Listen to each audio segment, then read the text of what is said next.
चाचा चौधरी की अक्ल। चाचा चौधरी।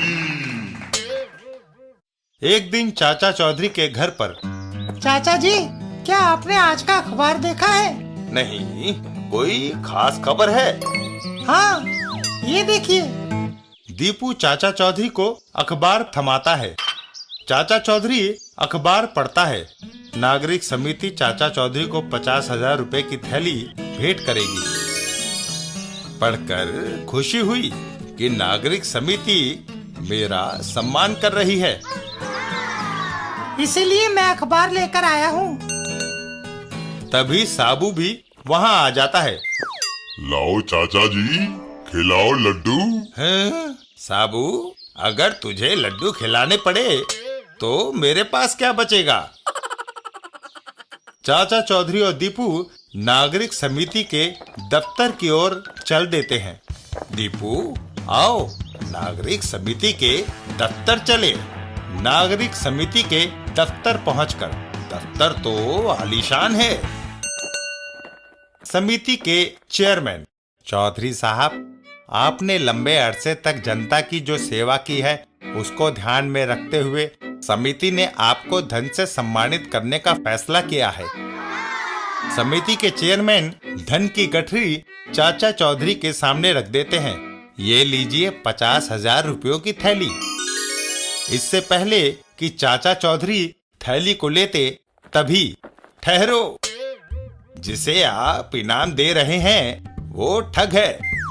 रुपयों के लालच में वो भेष बदल कर आ गया है। असली चाचा चौधरी मैं हूँ। समिति का चेयरमैन धन दूसरे वाले चाचा चौधरी की ओर बढ़ा देता है तो धन की थैली आपको दिए देते हैं। पर तभी एक और चाचा चौधरी वहां आता है। हैं? रुको, जिसे आप थैली दे रहे हैं वो नकली है। असली चाचा चौधरी मैं हूँ। अब समिति के चेयरमैन उलझन में पड़ जाते हैं। अजीब समस्या है, समझ में नहीं आता कौन असली है कौन नकली। तभी एक आइडिया आया। चेयरमैन एक बोतल लाता है। इस बोतल में मैंने 1 रुपए का सिक्का डाला है। जो कोई ये बताएगा कि सिक्के को कैसे बाहर निकाला जाए वह असली है, क्योंकि यह सर्वविदित है कि चाचा चौधरी का दिमाग कंप्यूटर से तेज चलता है। बोतल को तोड़ो और रुपया बाहर आ जाएगा। गलत। अगर बोतल को तोड़ना ही है तो आपकी सूझबूझ की क्या जरूरत है? अगला व्यक्ति, बोतल को उलट दो, रुपया जमीन पर आ गिरेगा। चेयरमैन बोतल को उल्टा करता है। नहीं, बोतल का मुंह छोटा और सिक्का बड़ा है। वो तीसरे चाचा चौधरी की ओर इशारा करता है। अब तुम बताओ, जिस तरह सिक्का बोतल में डाला गया उसी तरह उसे बाहर निकाल लो। वाह, असली चाचा चौधरी यही है। भेष बदलने से क्या होता है? अक्ल तो चाचा चौधरी जैसी नहीं ला सकते। पहचान लिए गए, पगड़ियों नीचे फेंको और भागो। और वो दोनों ठग अपना भेष उतार कर वहाँ से रफू चक्कर हो जाते हैं।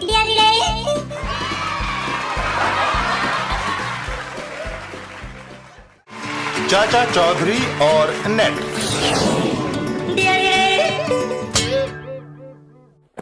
चाचा चौधरी और पिंटू घर के बाहर। पिंटू, देखो मेरा नेट जहाज। चाचा जी, इसे चलाकर दिखाओ। वह गया और नेट हवा में उड़ता हुआ घूमकर वापस चाचा चौधरी के हाथ में आ जाता है। यह वापस आ गया। इधर डाकू गोबर सिंह और धमाका सिंह। धमाका सिंह, ये हमारे लिए शर्म की बात है कि चाचा चौधरी अभी तक जिंदा है। गोबर सिंह, बस आज वो अपनी आखिरी सांस गिनेगा। हैं? चाचा चौधरी उधर जहाज उड़ा रहा है। जाओ और उसे गोलियों से भून दो। ये तो तूने बड़ी खुशखबरी सुनाई। अभी जाता हूँ। और डाकू गोबर सिंह चाचा चौधरी की तरफ चल देता है। थोड़ी देर में जब उसे चाचा चौधरी दिखाई देता है तो वो अपनी बंदूक चाचा चौधरी पर तान देता है। वह रहा मेरा दुश्मन नंबर 1। अभी गोलियों से भून देता हूँ। हैं? इधर चाचा चौधरी नेट को एक बार फिर उड़ाता है। ये फिर गया मेरा नेट। और इधर डाकू गोबर सिंह जैसे ही फायर करने लगता है तो नेट उसकी बंदूक की नली में घुस जाता है। हैं? और बंदूक की नली आग पकड़ लेती है। ये क्या? बंदूक में आग लग गई। पानी लाओ। धमाका सिंह को एक पानी से भरी बाल्टी दिखाई देती है। वो रहा पानी। धमाका सिंह तुरंत उस बाल्टी को उठाता है और उसको डाकू गोबर सिंह के ऊपर डाल देता है। और डाकू गोबर सिंह के कपड़े आग पकड़ लेते हैं। आग! बचाओ! धमाका सिंह उस डिब्बे में पेट्रोल था।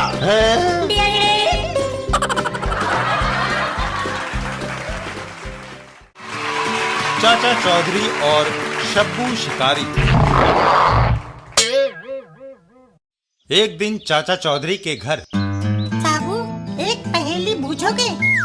पिंकी, इस समय मैं कसरत कर रहा हूँ। पहेली फिर कभी। अरे तुम हमेशा शरीर की कसरत करते रहते हो, कभी दिमाग की कसरत भी की है? पहेलियां हल करने से दिमाग तीक्ष्ण होता है। अच्छी बात है बाबा, बोलो। चरणदास के लड़कों को क्रिकेट का बड़ा शौक था। उसके 4 लड़के अच्छे बैट्समैन और 3 बाउलर। बताओ, चरणदास के कितने लड़के थे? 7। गलत। तभी तो तुम केवल शरीर से पेड़ की तरह लंबे चौड़े हो, दिमाग से फिसक दी। चरणदास के 4 लड़के थे। कैसे? 4 लड़कों में एक बैट्समैन था, बाकी 3 ऑलराउंडर्स, यानी वो तीनों बैटिंग और बॉलिंग दोनों करते थे। देखा, तभी कहते हैं चाचा चौधरी का दिमाग कंप्यूटर से भी तेज चलता है। अरे पहेलियां ही पूछते रहोगे या कुछ काम भी करोगे? खाना तब मिलेगा जब बाजार से सब्जी आएगी। पिंकी, चलो आकर दूध पियो। साबू, इससे पहले कि तुम्हारी चाची का दिमाग ज्वालामुखी की तरह फट पड़े, मंडी से सब्जी ले आए। करीब ही शानपुर गांव के निवासी किसी दूसरे कस्बे में चलकर बसते हैं। मरने से अच्छा तो यही है कि किसी दूसरी जगह पर रहा जाए। शिकारी शब्बू खां। अरे तुम लोग ये बोरिया बिस्तरा उठाए कहाँ जा रहे हो? हम लोग शानपुर गांव छोड़कर जा रहे हैं। क्यों? जंगल में से एक आदमखोर शेर आता है और किसी भी आदमी को उठाकर ले जाता है। एक एक करके वो कई आदमी खा चुका है। अब शिकारी शब्बू खां आ गया है। तुम्हें गांव छोड़ने की जरूरत नहीं। शब्बू खां ने अब तक सिर्फ शेर ही मारे हैं। इस आदमखोर शेर की मौत भी शायद मेरे हाथों लिखी है। गांव का हर एक परिवार 100-100 रुपया देता जाए। मैं इसके बदले में शेर को गांव के पास फटकने नहीं दूंगा। बोलो, मंजूर है? मंजूर है। लीजिए, फीस हम अभी अदा किए देते हैं। काफी पैसा इकट्ठा हो गया है। मेरे खाने पीने के लिए ये काफी है। और शिकारी शब्बू खां गांव वालों के साथ ही शानपुर में रहने लगा। शिकारी बाबू, काफी दिनों से आदमखोर शेर हमारे गांव में नहीं आया। अरे आएगा कैसे?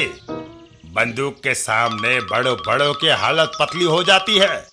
शेर शिकारी शब्बू खां के आगे गीदड़ बन जाते हैं। तभी वहां शेर आ जाता है।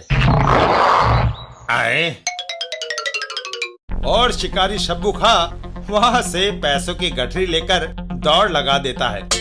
अरे बाप रे, आदमखोर आ गया, अपने दरवाजे बंद कर लो। माँ, बाहर आदमखोर घूम रहा है। तेरा भाई नन्हा कहाँ है? उसका मुझे नहीं पता। आदमखोर बड़ा भूखा था और शायद गुस्से में भी। नन्हा, अरे गिल्ली डंडा खेलने वाले मेरे सारे साथी यकायक कहाँ भाग गए? उधर। शुक्र है शानपुर गांव से मैं भाग आया। और शिकारी शब्बू खां चाचा चौधरी से टकरा जाता है। टक्कर! अरे इतने सारे नोट, क्या किसी बैंक में डाका डालकर आ रहे हो? मैं शिकारी शब्बू खां हूँ। ये नोट मुझे शानपुर के निवासियों ने दिए हैं। मैंने उन्हें आदमखोर शेर से बचाने का जिम्मा लिया है, जो गांव में आता रहता है। और जब शेर सचमुच आ गया तो तुम रकम लपेट कर भाग खड़े हुए। बुद्धिल, ये तो सरासर वादा खिलाफी है। साबू, फार्मूला 999 से शब्बू शिकारी को वापस शानपुर पहुंचा दो। नहीं, वहाँ शेर है। यहाँ साबू है। और साबू शिकारी शब्बू खां को एक जोरदार किक जमाता है। शानपुर में आदमखोर और नन्हा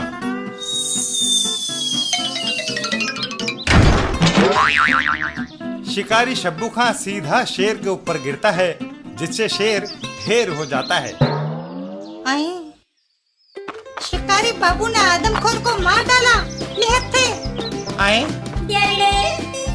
दूसरे दिन। जरा मुस्कुराइए। साबू, शब्बू शिकारी के अखबार में फोटो छपी है।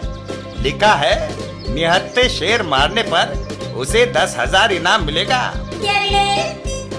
लेकिन इस इनाम के असली हकदार आप हैं। ना साबू मुझे किक मारता, ना मैं शेर पर गिरता और ना वो मरता।